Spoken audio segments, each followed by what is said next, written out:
অসুর বানিয়ে উপস্থাপন করাটা এটা এটা খুব অশোভন, অসম্মানজনক। আমরা এটাকে নিন্দা জানাই। আমরা মানুষের প্রতি সম্মান দেখাতে চাই।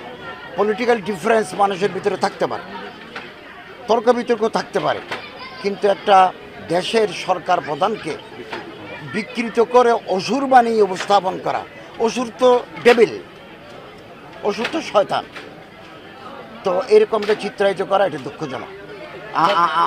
আমি মনে করি যারা এই কাজগুলো করেছেন তারা এটা ভালো কাজ করেন নাই।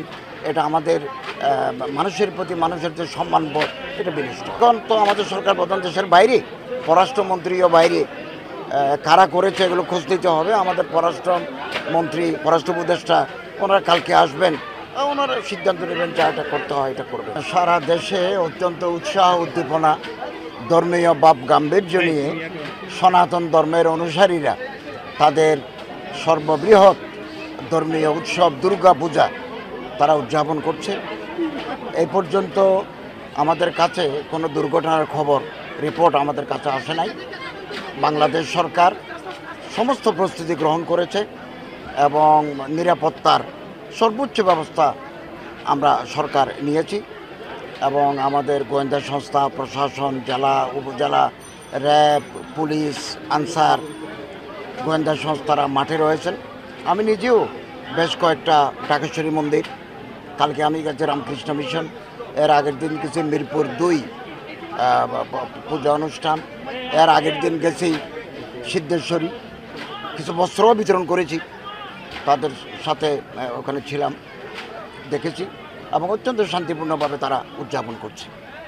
এবং আমরা আজকে তো নবমী গেল, কালকে দশমী হয়ে যাবে। তো গত বছরও আমরা শান্তিপূর্ণভাবে করেছি। ছোটোখাটো দু একটা বিচ্ছিন্ন ঘটনা সব জায়গায় ঘটে থাকে, এটা খুব উল্লেখযোগ্য নয়। এবছরও আমাদের কোনো চ্যালেঞ্জ নাই, খুব শান্তিপূর্ণভাবে উৎসাহ উদ্দীপনার মধ্য দিয়ে সনাতন ধর্মের অনুসারে তাদের ধর্মচর্চা, ধর্ম উৎসব উদযাপন করছে। এখান থেকে দাখিল পাস করলে এসএসসি সমমান, আলেম পাস করলে এসএসসি সমমান, তারা বিশ্ববিদ্যালয়ে ভর্তি হতে পারে। মাদ্রাসার ছাত্র অনেকে ডাক্তার, অনেকে ইঞ্জিনিয়ার এবং তাদের ভালো রেজাল্ট আছে, ফলে তারা পাস করে বিসিএসে ঢুকে। আমি তো বেশ কয়েকজন অফিসার পেয়েছি, একেবারে সচিব পর্যায়ে পেয়েছি, যারা মাদ্রাসার দাখিল আলেম পাস করা।